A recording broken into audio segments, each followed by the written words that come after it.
les mitzvot et l'antidépresseur.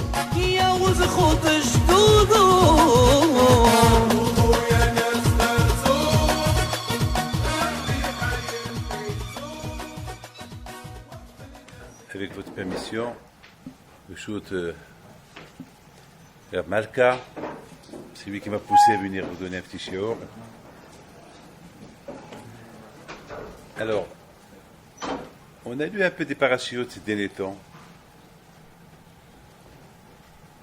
Et de ces parachutes, on a vu beaucoup de choses à apprendre. Par exemple, on a lu la paracha de Ve'alutra, de la Shonara à laquelle a parlé Myriam sur Moshe Rabbeinu. On a vu sa punition. On a vu aussi les Meraglim, ceux qui sont partis pour espionner Eretz Israël. Ils ont parlé de la Shonara sur Eretz Israël. Ils sont retournés avec beaucoup de la Shonara. Ils ont été punis. Et la semaine dernière, on a lu plus ou moins la paracha de Korah. Cette paracha de la guerre entre Moshe Rabbeinu et plutôt la guerre de Korah contre Moshe et Aaron. Et cette semaine, on lit la paracha de Hukat, Zot Hukat HaTorah. Et dans cette paracha, on lit aussi toutes les guerres qu'il y a eu. La guerre qu'il y a eu entre Am Israël et le Émori, et des mitzvot qu'on ne comprend pas, qu'il faut le respecter. On voit la haine de Moab et Ammon contre Am Israël, Édom contre Am Israël. On voit, dans ces parachutes, on voit plus ou moins jusqu'à combien les Goïm, Moab et Ammon, qu'ils ont aucune raison de détester Am Israël. Ils font la guerre à Am Israël. Comment ils font la guerre à Am Israël? Moab, il envoie Bil'am pour maudire les bénis d'Israël. Et voilà, on voit plus ou moins tous ces parachutes qui sont un peu bon. Et surtout, ce qu'on voit, on voit dans la parachute aussi de Bil'am qui veut insulter les bénis d'Israël.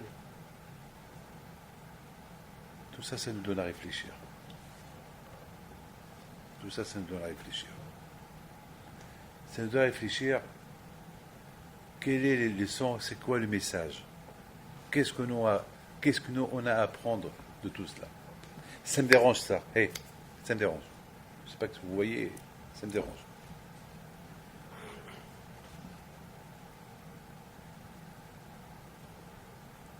Donc,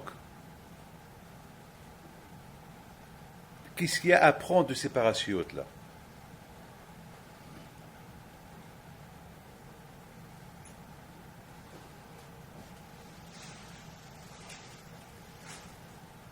Tout à l'heure, il y a quelqu'un qui m'a appelé d'Israël, m'a posé une question. Il me dit, Rabbi David, pourquoi Korah n'a pas été puni par la lèpre? Étant donné que Aaron, il a maudit Korah, il a maudit Moshe et Aaron, et la Gemara dit qu'il les a même traités de Shalom, de mensonges, etc., etc. Donc, a priori, on devait Aaron, Korah, il devait être puni par la lèpre. Il a critiqué Moshe Rabbeinu, comme on a vu à Myriam, parce qu'elle a critiqué un peu Moshe Rabbeinu, elle était punie par la lèpre, alors Korah soit puni par la lèpre. Et en plus, on dit que le Metzora, celui qui a la lèpre, lorsqu'il a la lèpre, chez qui il va? Chez le Kohen. Donc c'est encore en plus. Korah, il va aller chez Aaron pour le bénir, pour qu'il décide si c'est la lèpre ou c'est pas la lèpre. Donc là, toi, Israël, ils vont voir que Korah, il a critiqué Moshe et Aaron pour rien. Ils vont le voir tout de suite avec la lèpre, ils vont tous comprendre, il y a un problème. Korah, il a un problème. Tout ce qu'il a dit, c'est du bidon. Comme ça, on aurait économisé 250 morts qui ne vont pas mourir. Datan va Abiram aussi, qu'ils ont parlé de la Shomara, ils vont et on le bépélé, tout le monde va recevoir la lèpre, et voilà, on stoppe. On stoppe. On voit le Lachon Hara est tellement dur que celui qui parle du Lachon Hara, il a la lèpre. Comme qu'on a vu chez Myriam. Korah, il a parlé, il paraît que Korah, il a passé toute une nuit à critiquer Moshe Rabbeinu. Il a critiqué le Talit, il a critiqué les têtes, il a dit que Moshe Rabbeinu, il invente des mitzvot, tout ça. On le punit avec la lèpre. Donc, à Botaï, tout ça, il y a aussi quelque chose. Qu'est-ce que nous, on va apprendre de cette paracha de Korah? Pourquoi quand je n'a pas puni Korah avec la lèpre? Et Korah, il sera lépreux, il va venir chez Aaron. Ah, tu as besoin de moi. Ah, voilà. Tu as besoin de moi, donc tu vois, tu dépends de moi. Donc pourquoi tu veux ma place? Voilà. C'est des choses qu'on va essayer de comprendre. Rabotai, c'est quoi Veikah Korah entre vous et moi? Veikah, c'est comme si je prends, regardez, hein, je prends cette coupa. Voilà. Cette coupa, elle est là, et je la prends. C'est ça Veikah. Je prends un chapeau. Je prends. Korah, c'est écrit Veikah. C'est quoi Veikah? Korah, il a pris. Il a pris quoi? Il a pris quoi? Qu'est-ce qu'il a pris? Il a rien pris. Il a pris quoi? Il a commencé à critiquer. Alors, il dit, Veidabé Korah. Korah, il a parlé. Ou Veillomé Korah. Korah, il a dit, mais quoi? Il a pris. Tu as pris quoi? La bouteille, de là, j'ai compris quelque chose. Il dit Rashi, la kah mekahara. Il a pris une marchandise qui est mauvaise. Il a pris des décisions qui sont. Beaucoup de fois on dit je prends des décisions. Je prends une décision. Vous savez c'est quoi le mot prendre une décision? En français, on dit je prends des décisions. C'est quoi je prends une décision? C'est-à-dire une décision lorsqu'on la prend, on la prend. C'est comme si on prend un hefetz. Lorsque par exemple je suis responsable, je prends une décision par exemple pour faire ceci, cela. Lorsque je dis le mot je prends une décision, ça veut dire que c'est comme si j'ai pris quelque chose. C'est-à-dire que Korah était tellement sûr de lui, très sûr. C'est comme, il était tellement sûr, comme si, par exemple, il est sûr que ce que j'ai dans les mains, c'est une coupa et non pas une paire de lunettes. Donc, chez Korah, il était sûr de lui. C'est pas soi-disant que Korah, il a pris des. N'oubliez pas que Korah, c'est un tzaddik. N'oubliez pas que Korah, c'est un prophète, un avis. N'oubliez pas que lorsque Mashiach va venir, Korah va être Kohen Gadol. Qui dit à Rizal HaKadosh, il dit tzaddik ata marifrah, sauf que t'es votre Korah. Quand même, c'est-à-dire que Korah était sûr que tout ce qu'il faisait, c'était du Lishim Shamaim. T'es sûr. Ne croyez pas que Korah n'était pas sûr. C'est ça le mot, Veikah Korah. Il a pris une décision. Parce que mais il faut savoir une chose. Il y a des bonnes décisions, il y a des mauvaises décisions. Je prends une bonne décision, il y a des mauvaises décisions. Celui qui veut voler, c'est une mauvaise décision. Il a pris une décision pour voler. Parce qu'il a besoin d'argent. C'est une mauvaise décision. Il y a des bonnes décisions. Mais Rabota, ici, Korah, c'est pas qu'il a pris une mauvaise décision. Il a cru qu'il a pris une bonne décision. C'est ça. En quoi il faut faire attention. La bonne décision, qu'elle n'est pas bonne, qu'elle est mauvaise. Et beaucoup de fois, ça peut arriver. On prend des bonnes décisions, mais ils ne sont pas bonnes. Ils sont mauvaises. C'est ça le mot Veikah Korah. Korah était sûr et certain qu'il a pris une bonne décision. Et cette mahloquette, cette guerre qu'il est en train de mener contre Moshe et Aaron, elle est vraie. Et d'ailleurs, lui-même, il dit à Moshe et Aaron, lui-même, il dit que toute la Aïda, tous les Israël sont Kedushim, et Akadosh Baruch Hu, il est en eux. Ça veut dire que Hasbi Hayla, on ne peut pas imaginer que Korah, il a dit des choses bêtes. Mais malgré tout, Rabotai, le fait qu'on a vu dans la Torah qu'il a fait une guerre contre Moshe Rabbeinu, ça c'était une mauvaise décision. Maintenant, je voudrais simplement vous dire,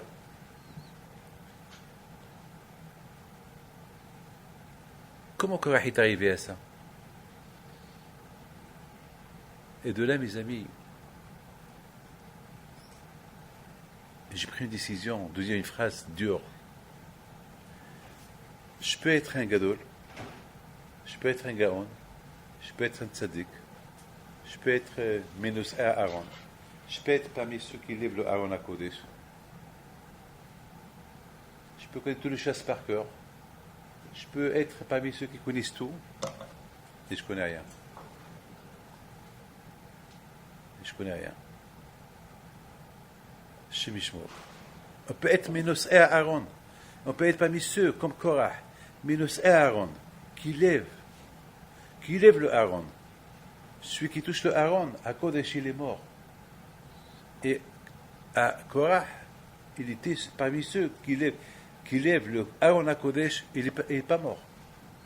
Les me disent que la famille de Kehat, ils n'étaient pas nombreux. Pourquoi? Parce que le Aaron à Kodesh, il y a Mechaleba. Parce qu'il y a beaucoup de Kohanim qui mouraient. Parce que le Aaron, il est tué. Là, Shemishmor, quelqu'un qui avait une mauvaise idée, ou quelqu'un qui était impur, il touche le Aaron, il meurt sur place. Et Korah, il était parmi ceux qui levaient le Aaron. Il n'est pas mort. Il n'avait pas peur. Il n'avait pas peur. Il savait que, ça veut dire qu'il était conscient qu'il avait raison. À Korah, si vraiment tu parles de la Shonara contre Moshe et Aaron, au moment que tu vas toucher le Aaron, tu vas mourir. Tu es conscient de ça. Il est conscient. Il n'a pas eu peur. Parce qu'il était sûr. C'est ça avec Korah. Il était sûr. Il était sûr de la décision qu'il a prise. Il était très sûr. Il était conscient que cette décision qu'il a prise, elle est la vraie. Elle est la vraie, elle est la meilleure. Et elle est quoi? Elle est... Il n'a pas de remords. Il n'a rien à se reprocher. Il est sûr de lui. Il est sûr de lui. Il est sûr de lui. Korah, il a pris une décision. Il était sûr de lui. Et justement, Rabotai, il faut écouter ce que je vous dis. C'est la raison pourquoi il a réussi à réunir tous les Gedolés d'Israël. 250 personnes. Il a réussi à les prendre. 250. Et il y avait même parmi eux Nachshon ben Aminadab. Et si on ne parle pas si on parle des Sanhedrin. Sanhedrin. Et on voit malheureusement que tout le monde est parti avec lui. Pour que tout le monde parte avec lui, c'est qu'il y a une raison. C'est parce qu'ils savent qui était Korah. Korah était quelqu'un qui savait ce qu'il faisait. Il était sûr de lui. Korah était certain. Il a pris cette décision. Une décision de faire une guerre contre Moshe et Aaron. C'est une grave décision. Il n'avait pas été sûr de lui. J'ai raison. Il se disait, j'ai raison. Alors, qu'est-ce qui s'est passé exactement? Tu as raison, Korah. Il a réussi. Il n'a pas eu peur, je répète encore, il n'a pas eu peur de toucher le Aaron et qu'il va mourir, parce qu'il savait qu'il n'allait pas mourir. Qu'est-ce qui s'est passé? Pourtant, il a été puni à la fin. Et pourtant, il y a eu ici quelque chose il y a eu ici un Mashiach qui s'est passé là. Comment on peut expliquer ce qui s'est passé avec Korah? Qu'est-ce qui s'est passé? Vous savez, Rabotai, il faut savoir une chose. Il y a beaucoup de fois, il y a ce qu'on appelle une vision qui est mauvaise. Une vision qui n'est pas honnête. Combien il faut faire attention avec la vue? On peut voir, nous tous, on va voir la menorah, et chacun a sa vision, ce qu'il voit sur la menorah. Chacun, on n'a pas les mêmes visions, chacun comment il voit. Beaucoup de fois ça arrive que je fais un cours de Torah, et quelque part, et des gens qui passent me disent, Rabbi David, ou quelques temps plus tard, Rabbi David, une fois vous avez parlé, et tout ce que vous avez dit, c'était sur moi, sur lui. L'autre, il dit, finalement, je vois que tout le monde dit que chacun j'ai visé chacun. Non, c'est que, je sais ce que j'ai dit. Le shiur que j'ai dit, c'est le même cours. À quoi? Chacun, il a vu dans le cours, quelque chose de nouveau, quoi? Attends, j'ai pas dit 10 choses différentes, non. Mais chacun, comment il comprend, comme un Rashi.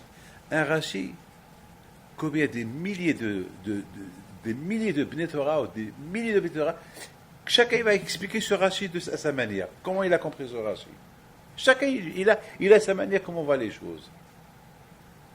Chacun il a ses visions, sa vision. Donc, Korah aussi, il avait une vision. Car Korah, il a pris une décision, une vision qu'elle était... Mais, il faut savoir une chose. Il y a des visions et il y a des visions. On a vu, par exemple, Abraham Avinu. Vaya et Tamakom Merahok. qu'est-ce qu'il a vu? Il a vu de loin. Il a vu quoi de loin? Il a vu que là-bas c'est Akadosh Baruch Hu. Il a vu de loin, il a vu une vision, il a vu là-bas la Shekhinah. Alors Abraham il dit à Yitzhak, tu vois ce que je vois? Il dit, je vois ce que tu vois. Il dit Ishmaël, tu vois ce que je vois? Il dit non, je ne vois pas. À quoi? Yitzhak il voit, Abraham il voit et Ishmaël il ne voit pas. C'est ça, vous voyez d'ici que c'est pas tout le monde qui partage la même vision. Chacun comment il est prêt, chacun comment il est conçu, chacun comment il se prépare, il a sa vision. Regardez Bilam Aracha. Il avait deux sortes de visions. Il avait la vision de Rash'out. Hier, Israël, il a vu Rachidi, il a voulu leur faire un hara. Il a une vision qui était mauvaise. Il a vu, il était jaloux. Et d'autre côté, qu'est-ce qu'il a dit? Matoubo Alecha Yaakov. Voilà une bonne vision. Voilà encore une bonne vision. Ça veut dire que voilà, une mauvaise vision d'un côté, mais ça c'est pas. Celui qui a ces deux visions qui se contredisent, c'est pas bien. Une fois, je me réveille, et je suis avec Akadosh Baruch Hu. Une fois, je m'éloigne de Akadosh Baruch Hu parce que ma vision n'est pas bonne. Ça marche pas comme ça. Un homme, Rabotai, il faut qu'il ait une vision qu'elle est toujours la même. Vayar et Aramakom et Hakom. Abraham Abinu ala Mashalom. Abraham était un tzaddik que même de loin, chose qu'il ne pouvait pas voir, il voyait. Parce que Abraham était attaché à Kadosh Baruch Hu. Il avait cette vision attachée. Ce n'est pas une vision qui est en contradiction. Toujours c'est la même vision avec Kadosh Baruch Hu. Tout le temps. Même lorsque la chose elle est loin de comprendre. Même si c'est impossible, comme par exemple, écoutez, Kadosh Baruch Hu dit à Abraham, tu sais que de Yitzhak tu auras une descendance. Il y a plus que ça. De Yitzhak tu auras une descendance. Et Kadosh Baruch Hu dit après Abraham, prends Yitzhak et tu vas l'égorger. Attends, c'est grave ce qu'il me dit à Kadosh Baruch Hu. D'un côté, il me dit, de Yitzhak, Ikari el Chazara, et d'autre côté, il me dit, prends-le, sacrifie-le. Mais qu'est-ce qu'il a dit à Abraham? Est-ce qu'Abraham s'est posé cette question? Dites-moi. Est-ce qu'Abraham s'est posé cette question? Non. Bayar est un makom erachok. Même que l'épreuve, elle est loin, même que la chose, elle est difficile à comprendre, c'est pas possible de comprendre à Kadosh Baruch Hu, c'est pas grave. Ce que Hachem il veut, je le fais. Il a vu la Shekhinah. Bayar est un makom erachok. Il ne s'est pas posé de question. C'est Hachem qui dit ici. Au départ, il veut que de Yitzhak il y aura une descendance. Et après, il décide que de Yitzhak il n'y aura pas de descendance. Ça y est. Basta. Je ne me pose pas de questions. C'est tout. Ça, c'est Abraham Abinu ala Esav, Haracha, vous le connaissez tous. Toujours, il avait une vision. Rachaout. Il était toujours Racha. Bilam Haracha, sa vision était en contradiction. Il était prophète, il voyait. Mais de l'autre côté, il voit et il veut faire un hara, il est méchant, il est rachat, et après il voit, il veut faire teshuva, et à la fin, il est toujours rachat. Il reste toujours rachat. Avec toi, Rabotai, ce que je voudrais vous expliquer, c'est la Torah, elle parle de cette vision de Bil'am. La bonne vision de Bil'am, qu'il a vue à Israël, il a dit Matouva Alecha Yaakov, il les a vus à la Yeshiva, il a vu la Tzniaot de Am Israël, il a vu comment les Bnei Israël ils sont attachés à Kadosh Baruch Hu. La Torah, elle a écrit ça, mais de l'autre côté aussi, la Torah, elle a écrit ce que Bil'am Aracha, il voyait. C'est cette vision qui sont pas bonnes, qui voulaient faire un hara à Am Israël. La Torah, elle a écrit. La Torah aussi, elle a écrit dans la fin de la paracha de Balak, la vision de Pinhas. Vayar Pinhas, qu'est-ce qu'il dit Rashi? La Ama'aseh v'nitzka halacha. Il y a une autre vision. Il y a des visions que un homme qui est attaché à Kadosh Baruch Hu, alors ses yeux, ils voient que des bonnes choses. Et le contraire, lorsqu'il voit quelque chose, s'il n'est pas en liaison avec la Torah, il avait deux côtés. Mais ce qu'il a vu, ça l'a rappelé à Ama'aseh, v'nitzka halacha. Il a vu ce znout-là. Il a vu comment ce Zimri, il va avec une Goya, tout de suite. Au lieu qu'il a envie comme ceux qui ont vu ce qu'ils ont vu, lui, il a vu ça, puis tout de suite. Niskar halakha, ça l'a rappelé. Ce que je suis en train de voir, c'est péché. Il s'est rappelé, il y a une halakha, il y a une halakha, il y a une loi. C'est quoi la loi? Un juif qui va avec une aramite, kana'im pugaimbo. Kana'im pugaimbo.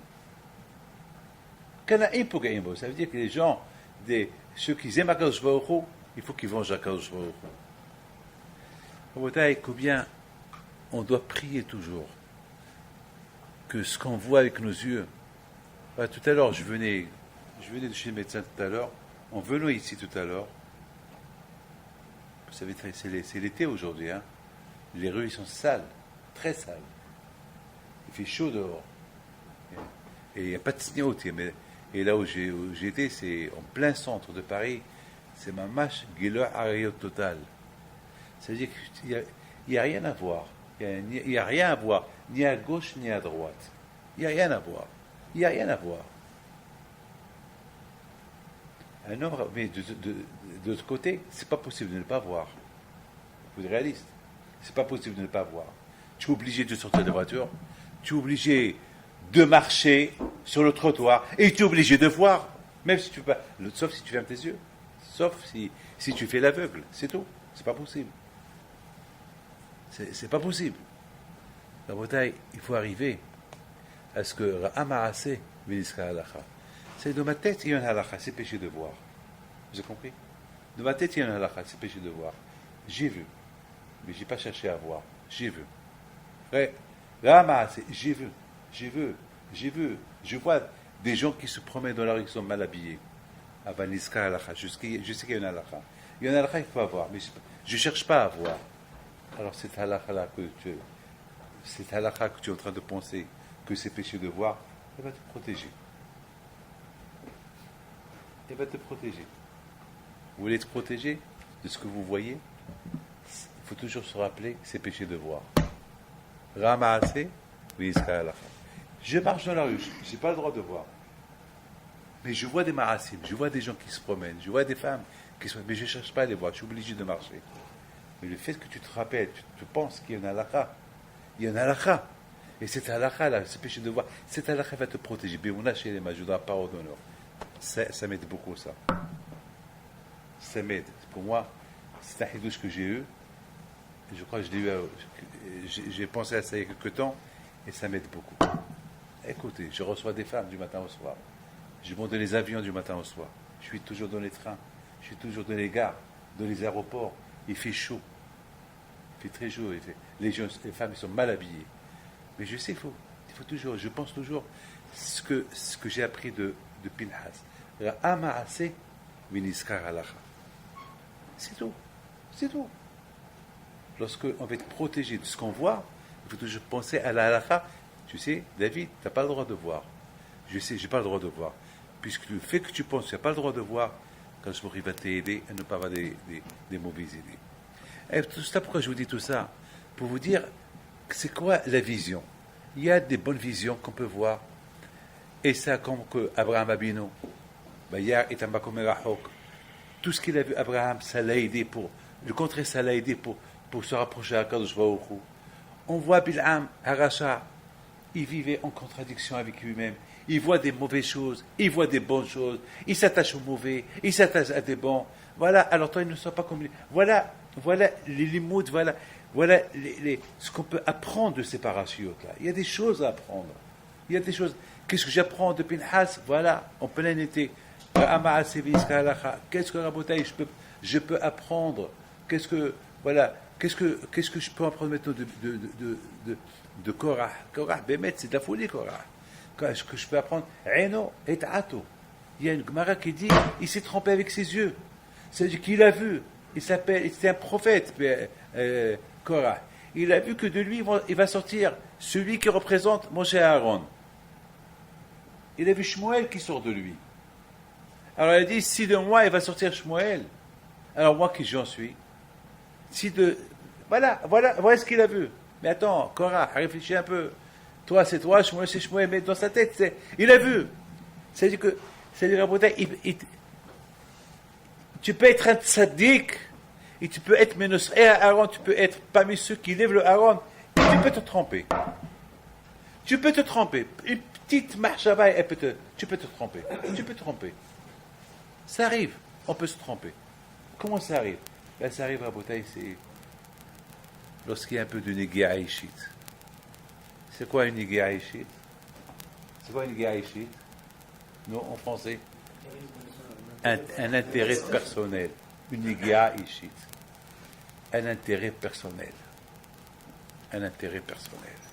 Vous savez que dans, comment ça s'appelle, un qui est proche, il est passé au laïdout. Pourquoi, par exemple, je veux pas, par exemple, signer du Ktuba de mon fils, ou je peux pas signer, je peux pas témoigner pour un proche parce que j'ai une guerre, parce que j'ai un intérêt personnel. Parce que mon intérêt, c'est de faire gagner ce qui est mon proche. Donc j'ai pas le droit de témoigner. À Botaï, il avait une iguia ishit. C'est-à-dire que s'il y avait d'autres personnes qui auraient fait la guerre contre Moshe et Aaron à la place de Korah, on aurait dit bon. Mais c'est Korah lui-même qui l'a fait. Le fait que Korah lui-même il l'a fait, il y a une iguia ishit. Il y a une iguia ishit. Regardez à Botaï, Beit Shammai et Beit Hillel. On va imaginer une imagination un peu bizarre. Vous avez Beit Shammai qui sont là, ils disent Assour. Vous avez ici Beit Shammai, Beit Hillel qui disent Moutar. D'accord? Alors mettons, ils se bagarrent. Ce matin, je vous ai entendu en train de se bagarrer ce matin. Mais c'était une bagarre, les Shem Shammai. Ça criait ce matin. Ça criait fort ce matin. Et celui qui l'entend, alors il y a la semaine dernière, il y avait quelqu'un chez moi, et il vous a entendu en train de crier, il a dit, Rav, allez-y voir ce qui se passe. J'ai dit, il se passe quoi? Non, je vous donne la parole d'honneur. Il a dit, allez-y voir ce qui se passe parce que ça crie. Il a dit, ne vous inquiétez pas, c'est pas des coups de poing, c'est pour comprendre une Gemara, pour comprendre un Rashi, pour comprendre quelque chose. J'ai commencé à lui expliquer. Il m'a dit, c'est comme ça, c'est l'énergie, hein. C'est ce qu'on appelle l'énergie de Torah. C'est ça. Mais je prends Beit Shammai et Beit Hillel. Ils se disputent. Beit Shammai va rentrer chez eux. Et chez eux, tu te rends compte qu'ils se disent Beit Hillel. Mais attends, ils disent vous appelez ça de la Shonara? Dites-moi. Non. C'est la Torah. Elo ve'elo, divrei Elokim Haim. Ce qu'ils disent Beit Shammai et ce qu'ils disent Beit Hillel, c'est Elo ve'elo, divrei Elokim. C'est les paroles de la Kadosh. Ils essaient de comprendre les paroles de la Kadosh. C'est tout. Il n'y a pas d'Ashonara. Alors, regardez, je vous en prie, écoutez bien. Regardez les choses, jusqu'à où les choses ils sont graves. Ça veut dire qu'on aurait pu croire que Korah, c'était Mamash et Shem Shammai. On aurait pu dire, Ele, Korah et Moshe Rabbeinu, c'est Elo ve'elo, divrei Elokim Haim. Pourquoi pas Korah? Donc, je vous ai dit, si Béhémet, il croyait que ce qu'il faisait, c'était interdit de faire ce qu'il était en train de faire, ben, il aurait pu avoir peur de toucher le Aaron. Il aurait dit, oh, je suis en train de crier pour être Kohen Gadol, pour prendre la place de Moshe, mais attends, et si je suis Kohen Gadol, je rentrerai à Kodesh HaKodashim, et si je rentre à Kodesh, je vais mourir là-bas. Je vais toucher le Aaron, je vais mourir là-bas. Non, il n'avait pas peur, il était conscient, il était sûr de lui. Pourquoi il était sûr de lui? Parce que il s'est trompé, l'œil. Vous savez quand est-ce que l'œil peut te faire tromper? Lorsque tu as un intérêt personnel. Un intérêt personnel. Lorsque quelqu'un il a une iguéa atzmit, là, l'œil peut le faire tromper. Rabotai, c'est la raison pourquoi je pense que Korah n'a pas été puni par la lèpre. Parce que il ne s'est pas senti qu'il a parlé de la Shonara sur Moshe Rabbeinu. Myriam, Ken. Myriam, elle a parlé. Myriam, elle a dit, pourquoi il n'y a que Moshe Rabbeinu qui est prophète? Nous aussi, on est prophètes. Ça, c'est vrai, la Shonara, ça. Donc, elle a été punie par la lèpre. Par contre, Rabotai Korah, pour lui, c'était pas de la Shonara. Lui, il vient, il dit que Kol Aïda Kiddushim, ou Tucham Hashem, la Matit Nas'u, pour lui, c'est que, attends, Aaron comme Kohen Gadol, toi tu es ça, toi, qui me dit que ça vient de Hakadosh Baruch Hu? Il commence à poser des questions que, pour lui, c'était des questions qui sont justes à propos de comment ça s'appelle, du talit, etc. etc. Il n'était pas. Vaikar Korach, il a pris une décision. Hasvi Shalom. Il veut être Kohen Gadol. Il ne veut pas déformer la Torah. Mais malgré tout ça, Eno Ita'ato. La vision. Lorsque quelqu'un il voit mal les choses. Sur ce rabotage, je voudrais vous dire, raconter. Vous savez, hier, il y a quelqu'un qui vient chez moi hier matin. Il s'appelle Peretz. Il habite à Créteil. Il m'a dit, il faut que je vous raconte une histoire que j'ai écoutée de mon père. Son père lui a raconté cette histoire-là. Son père à lui. C'est une histoire qui date peut-être 90 ans. Il a dit une fois, mon père, lorsqu'il avait 12 ans, comme ça il me raconte, il nous raconte mon père lorsqu'il avait 12 ans, il est parti avec son père, maintenant, c'est avec son grand-père, à celui qui m'a raconté l'histoire.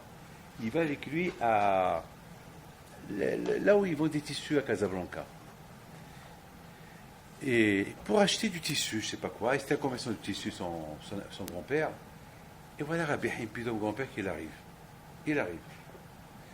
Et dès qu'ils l'ont vu, le Baal Bayt, il l'a vu, tout le monde s'est levé, on lui a proposé un verre de thé, on lui apporte un verre de thé. Et voilà maintenant, le Gabaï, celui qui accompagne Rabbi Haim Pinto, il dit à Rabbi Haim Pinto, il lui dit, tu peux demander à Rabbi, moi j'ai honte,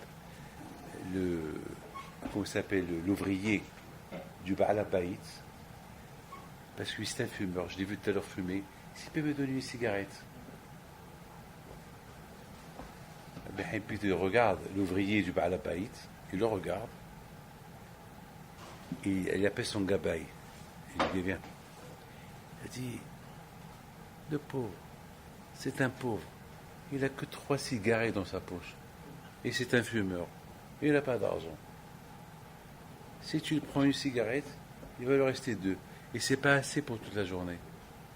Maintenant, l'ouvrier, il entend ça. Et il dit à Rabbi Haim Pinto, et comment vous savez que j'ai 3 cigarettes? Il dit, va, tu cherches. J'ai que 3 cigarettes. Je t'ai fait un hesed, j'ai fait un service. Il met ses mains dans sa poche, il prend le paquet, il ouvre, il y avait 3 cigarettes. C'est ce qu'on appelle Re'iyah. Il a vu. Il a vu ce qu'on ne voit pas. Comme Shmuel Hanavi. On l'appelait le Ro'é. Il voit.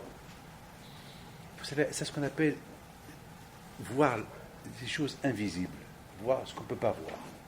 Ah bah tu as raté l'histoire. Après tu demandes l'histoire, on t'a raconté une très belle histoire. Donc vous voyez, Rabbi Haim Pinto il a vu ce que personne n'a vu. Personne n'a vu ce qu'il a vu. Et d'autre côté, Rabotai, c'est pas pour tout le monde qui peut arriver à cette vision. Eh bien, pour arriver à cette vision-là, voir ce que personne ne voit, il faut être kadosh. Il faut être saint. Il faut faire attention à ce que tu vois. Et c'est ça la paracha. C'est ça Rabotai. Abraham, il voit de loin. Tellement qu'il voit de loin. Il voit la Shekhinah de loin. Comment je vous en prie, comment Abraham, il a vu la Shekhinah? Comment il a vu? Vous savez pourquoi? Qu'est-ce que il a eu Abraham? Que lui, il voit, et Yitzhak, il voit, ce que Ishmaël, il ne voit pas. Ishmaël, il ne voit pas, et Abraham, et Yitzhak, il voit. Pourquoi? Vous savez pourquoi? C'est parce qu'Abraham, il avait des raisons pour dire qu'est-ce qui se passe. Hachem, il me dit que de Yitzhak, j'aurai une descendance. Et après, il me dit, égorge-le. Mais Abraham Abin Avachal, il aurait pu dire ça. Il n'a pas dit ça. Tu vois pas ça. Tu dis pas ça. S'il dit pas ça, c'est qu'il est proche d'Hachem. Puisqu'il est proche d'Hachem, alors il voit la Shekhinah. Il voit la Shekhinah. Ishmaël, que lui, il n'était pas au niveau d'Abraham Abino, alors il n'a pas vu. Pourquoi il n'a pas vu? Parce que jamais il a cherché à voir. Celui qui cherche à voir Kadosh Baruch Hu, à sentir Kadosh Baruch Hu, il l'aide. Il lui donne des forces pour être aidé. Et celui qui ne cherche pas, il ne voit rien du tout. Rien du tout. Bil'amar Racha, lui, il était ce qu'il était. Voilà, Rabotai, les limoudim que la Torah nous apprenne. Maintenant, on comprend très bien que Korah, Akash Baruch Hu, il n'a pas envoyé la lèpre. Parce que la lèpre, on la donne à quelqu'un qui parle de la Shonara. Mais Korah, il n'a pas parlé de la Shonara. Pour lui, pour Korah, il avait une conviction. Il avait une conviction que lui méritait être Kohen Gadol. C'est tout. Il avait une conviction dans sa tête. Mais je comprends Arizal Akadosh qui dit que lorsque Mashiach va venir, il va être Kohen Gadol. Parce que Bémet croyait qu'il avait raison.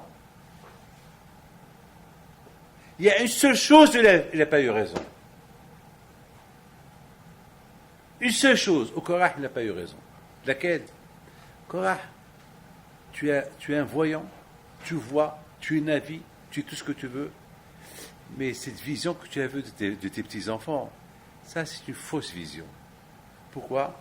Parce que tu ne peux pas apporter une preuve, parce que ton petit-fils, ton petit-fils il est l'équivalent de Moshe Aaron, que toi tu peux être plus que Moshe Aaron, ça c'est une fausse vision. Ça ne marche pas comme ça. Ça, c'est une fausse vision. Ça, t'as mal vu. Ça, c'est pas normal. Il faut beaucoup faire attention à ce qu'on voit. Vous avez compris? Il faut faire beaucoup attention. Il faut toujours analyser les choses qu'on voit. La semaine dernière, il y a une femme à la porte, elle est morte d'ailleurs. Il y a une schmat. Vous savez? Hein? Répète.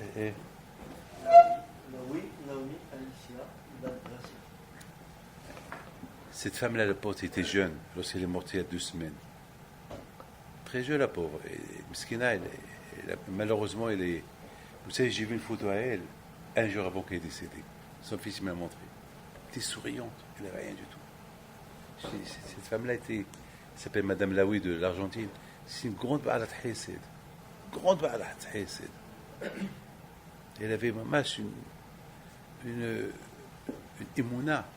Alors, chez elle à la maison, j'ai eu un grand miracle. La première fois que je suis parti en Argentine, elle nous a fait la Iloula c'est la Iloula de mon père. Donc elle a invité tout le monde, elle a fait une belle soirée pour tout le monde.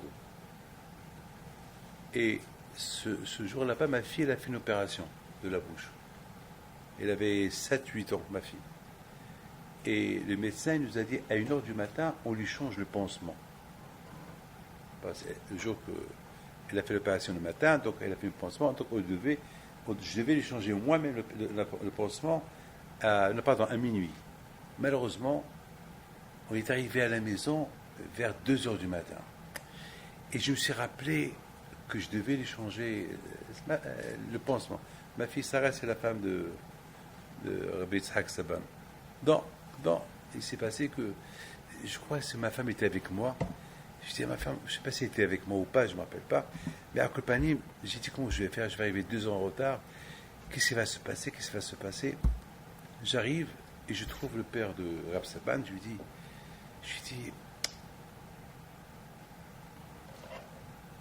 est-ce que ma fille, elle dormait? Elle a dit oui, elle a dormi depuis. Et elle est encore sous le comment ça s'appelle, sous vous savez, l'anesthésie, tout ça, donc elle dormait encore.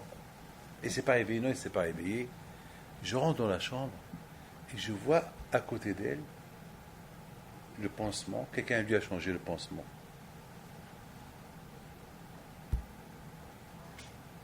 Alors j'appelle M. Saban, je lui dis, qui était là? Il me dit, il n'y avait personne. Personne n'est venu. Comment personne? Quelqu'un lui a changé le pansement. Ma fille, elle avait que 7 ans. Elle ne pouvait pas changer elle-même. C'est nettoyer les lèvres et le pansement, c'est pas possible. Alors j'ai appelé ta femme. Sa femme, non, il n'y a personne. Comment il n'y a personne? Mais c'est pas possible. Alors, d'un côté, c'est des choses qu'on ne peut pas comprendre. C'est des choses qu'on ne peut pas comprendre. C'est des choses qu'on ne peut pas comprendre. Et cette histoire, elle s'est passée lorsque j'étais chez elle.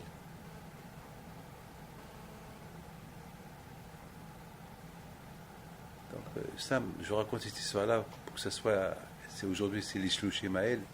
Donc, pour que ce soit les Nishmata, cette histoire-là, Il m'a beaucoup donné à réfléchir cette histoire-là. Qui a changé les pansements à ma fille? Je ne sais pas. Je ne sais pas. Yudé Ta'alumot. Voilà la bataille. Combien chacun de nous doit se renforcer? Combien chacun de nous doit savoir que il doit toujours faire attention à ce qu'il voit avec ses yeux. Vous savez, Rabotai, il ne faut jamais juger mal quelqu'un. Parce que lorsqu'on juge mal quelqu'un, parce que je vois qu'est-ce qu'il fait celui-là et je le juge. Peut-être tu le juges mal, peut-être tu n'as pas raison. Lorsque je dis je vois, je peux voir avec mes yeux, c'est la pensée, c'est le cœur. On peut voir et croire que c'est du vrai et c'est du faux. Beaucoup de fois ça arrive, j'étais à la yeshiva comme vous. Beaucoup de fois ça arrive que lorsque je discutais avec quelqu'un, pour avoir raison, je dis moi j'ai vu dans un livre que c'est pas comme ça. Pour avoir raison, alors que j'ai rien vu. Ah bon, tu as vu quel livre? Là, je sais pas, j'ai vu dans un livre. J'étais jeune, je veux avoir raison. Ou bien, il se peut que j'ai vu, mais je veux déformer ce que j'ai vu. Les Amak, et après, une fois que le piano à la fin, il m'a eu. Il m'a dit, un héros, c'est les autres. Je veux voir. J'ai pas le choix. Je lui ai apporté le livre que Zahamak, soi-disant, comme. Il me dit, Ken, c'est le kacha. David, Ataraïta kacha, avazelo kacha. Beaucoup des fois, on voit ce qu'on veut, on voit ce qui nous intéresse. Mais ne vois pas ce qui t'intéresse, vois la vérité. Il faut voir la vérité, ne vois pas ce qui t'intéresse. Ce qui t'intéresse, tu vas trouver tout bon. Tout est bon, pas ça t'intéresse. Mais vois la vérité. Vois la vérité, c'est une avoda. Korah, il a vu ce qui l'intéresse. Vous avez compris? En deux mots. Korah, répétez ce que j'ai dit, Korah, il a vu ce qui l'intéresse. Et ce qui l'intéresse, c'est être Kohen Gadol. Et puisqu'il s'intéresse à être Kohen Gadol, alors il s'est trompé. Il a vu ses petits-enfants qui sont Kohen Gadol, qui sont des Nevi'im, alors il a dit, ah ben, puisque je vois ce que je vois, c'est que moi je suis mieux qu'eux. Parce que ça t'intéresse, tu vois mal. C'est pas parce que eux, ils sont Kohen Gadol, mais Asaph, c'est des prophètes, et les enfants de Korah, c'est des prophètes. Bizmor, Libne, Korah, Bizmor. Ça ne veut pas dire que toi, tu es pareil qu'eux. Tu vois ce qui t'intéresse. Qu'est-ce qui t'intéresse? Être Kohen Gadol. Alors, tu as mal vu. Abraham Abinu, que ce qui l'intéressait, c'est Akadosh Baruch Hu, le kavod d'Akadosh Baruch Hu. Alors, puisqu'il n'intéresse que le kavod d'Akadosh Baruch Hu, alors, il ne se pose pas de questions. Alors, il reste toujours attaché à Akadosh Baruch Hu. Puis là, Maracha, il voit ce qui l'intéresse. Qu'est-ce qui l'intéresse? Il était un monsieur qui faisait un ara. C'est ce qui l'intéressait, du mal. Ça n'intéresse qu'à faire du mal. Alors, il voyait toujours le mal. Mais une fois, il a vu le bien. Mais tellement que le mal était plus que le bien chez lui, alors après, il a donné une mauvaise etza à Balak pour tuer les Juifs. Voilà Rabotai. Et c'est la raison pourquoi Rabotai, tous ces parachutes-là, on apprend, c'est quoi? Qu'est-ce qu'on apprend de ces parachutes-là? On apprend que le Lachon Hara personnel qu'on part sur quelqu'un, il y a une punition de la lèvre. On va Rabotai, un Lachon Hara sur les espions qui ont espionné Israël. Ils ont parlé aussi de Lachon Hara sur Israël. Ils ont parlé beaucoup de Lachon Hara sur Israël. Alors, mais étant donné à Rabotai, alors on aurait pu poser la question, pourquoi ils ne sont pas morts avec la lèpre, puisqu'ils ont parlé de la Shonara sur Eretz Israël, pourquoi ils ne sont pas morts avec la lèpre? Eh bien justement, Rabotai, là-bas aussi, il y a eu là-bas un Leshem Shamaim. D'après le Zohar Kadosh, d'après beaucoup des livres que j'ai lus, ils avaient beaucoup de Leshem Shamaim, ces espions-là. Ils ne voulaient pas quitter Moshe Rabbeinu, ils voulaient encore parler d'Israël pour qu'il reste vivant, pour que Moshe Rabbeinu, pour qu'il soit puni et qu'il reste dans le désert parce qu'ils savaient que si Moshe Rabbeinu, que si rentre Israël, Moshe Rabbeinu, il va mourir, c'est Yeshua qui va il va prendre la relève. Alors, ils ont parlé. Donc il y avait un Leshem Shamaim. Il y avait un Leshem Shamaim aussi parce qu'ils ont voulu rester dans le désert, étudier la Torah. Et il y a eu beaucoup mais là-bas, C'est pour ça il faut toujours, il y a une distinction. Il faut savoir, c'est quoi, oui le lashon hara, le vrai lashon hara, oui, un lashon qui n'est pas un lashon hara. Il y a beaucoup, tout dépend comment tu vois la chose. Il faut faire beaucoup attention comment on voit la chose. Quant à Korah, pour lui, c'est une mahlouket l'ishim shamaim. Plus tard, on a appris que ce n'était pas l'ishim shamaim. Et comment on a appris que c'était pas l'ishim shamaim? La preuve que Korah, il a disparu. On ne sait même pas. Il n'y a plus personne qui discutait. Au moins, Beth Hillel et Beth Shammai, ils sont là, ils peuvent discuter. Mais avec Korah, il n'est plus là. Ça veut dire que, parce que Korah, ce qui s'est passé avec Korah, il faut que ce soit une leçon pour toutes les générations à venir. Ne pas être comme Korah et Adato. Celui qui veut faire une guerre contre un rab, contre un tzaddik, contre un manhig, il faut bien réfléchir. Est-ce qu'il y a un intérêt personnel ou pas? S'il y a un intérêt personnel, ne fais pas parce qu'il va t'arriver quelque chose comme Korah. Il faut faire attention. Voilà, peut-être tous ces parachutes-là qui sont des moussas qu'on peut apprendre. Et la chose la plus importante, on voit, comment il s'appelle, Bilhas. Ça, n'oubliez pas ça. Donc voilà une vision qui est extraordinaire. Il a vu un ma'asé, il s'est rappelé d'une halakha. Voilà, une vision. Ça veut dire que c'est pas il a vu, ça fait, c'est non. Tout ce qu'on voit à Botaï, il y a un limoud à voir. Je termine. Par exemple, la Gemara dit, celui qui voit Sota, qu'est-ce qu'on fait à la femme Sota? Cette femme-là on a un hachad, on a un suspect, peut-être qu'il a trompé son mari. Alors le Kohen, il lui déchire ses vêtements, il lui enlève le foulard. Alors celui qui voit ça, il a quelque chose à se reprocher. Ne boit plus le vin. C'est chaque ré'iyah qu'on voit, il y a quelque chose à apprendre. Il y a quelque chose à apprendre de cette ré'iyah. Quand tu vois quelque chose, il y a quelque chose à apprendre. C'est pas seulement on voit les choses comme ça. Si tu vois quelque chose de bien, alors il y a quelque chose de bien à apprendre. Il y a quelque chose de mal que tu as vu, il y a des choses à apprendre. Quoi? Fais attention à ça. Peut-être il y a ça en toi et alors on t'avertit. Fais attention, ne te trompe pas. Ne te trompe pas. Voilà Rabotaï. Chacun Rabotaï peut dire j'ai raison, j'ai pris une décision, mais réfléchis bien. Est-ce que tu as raison? Et c'est la bonne décision? Et c'est la bonne raison? Il faut bien réfléchir. Sauf Ma'asé, le Mahshava Tehila. Le Mahshava, c'est la Riya. Le Mahshava, c'est dans la tête, c'est à côté des yeux. Tu réfléchis. Vous savez, Rabotaï, beaucoup de fois, même un aveugle, il voit. Comme un aveugle, il voit, lorsqu'il pense. Un aveugle, il voit en pensant. Quand quelqu'un qui rêve, quelqu'un qui dort, il rêve. Il rêve. Il voit lorsqu'il rêve. C'est-à-dire, à Botaï, on voit tout. Avec la pensée, on voit tout. Le cœur, il voit tout.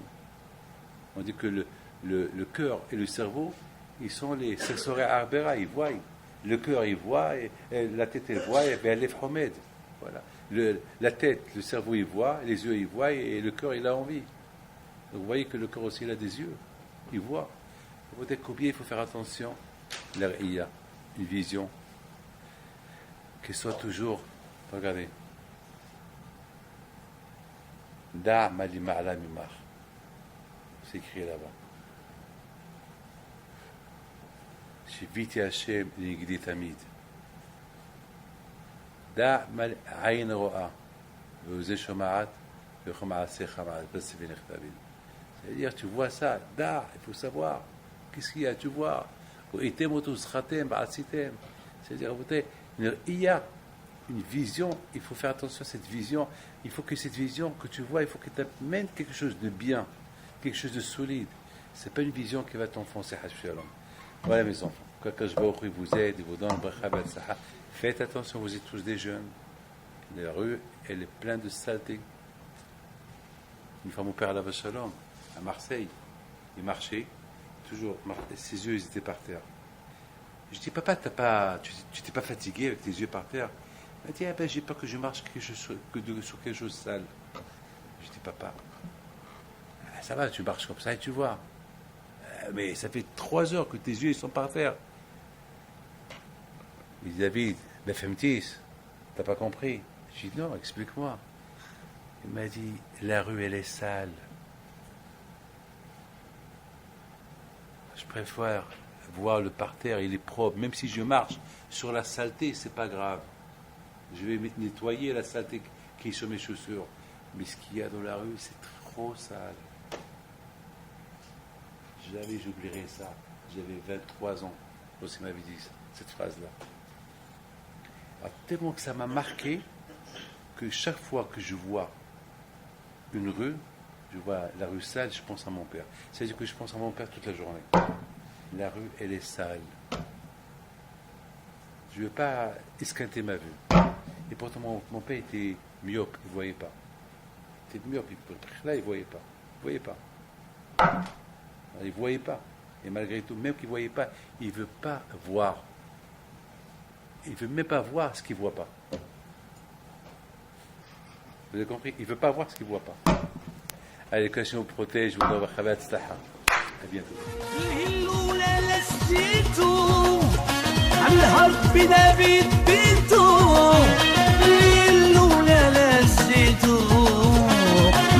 بنا